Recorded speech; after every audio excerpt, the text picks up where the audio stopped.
Fakta sebenarnya diungkap Pas Pampres terkait rekaman video pengusiran jamaah saat sedang sholat Jumat oleh Pas Pampres yang mengawal Wakil Presiden Republik Indonesia Gibran Rakabuming Raka.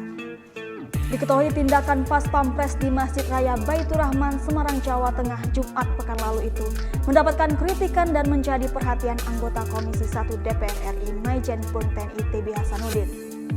Menurut dia, insiden pengusiran itu seharusnya tidak perlu terjadi.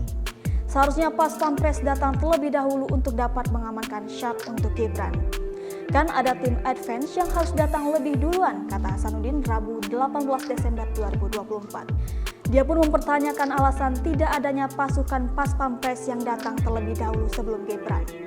Sebab pengusiran itu bisa dicegah jika Pas Pampres menjalankan prosedur pengawalan dengan benar. Diketahui dalam video Pas Pampres dinarasikan usir jamaah itu dibagikan akun X @ferizandra dan viral di berbagai platform media sosial.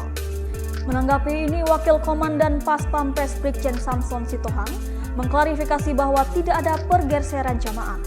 Yang berdiri itu bukan jamaah tetapi anggota Pas Pampres yang duduk dan sudah memberitahukan dan berdiri untuk memberi tempat kepada penjabat yang lain. Samson mengklaim bahwa orang yang digeser di syaf depan adalah anggota Pas Pampres yang sudah sengaja duduk di syaf tersebut untuk memberikan ruang bagi Gibran saat tiba.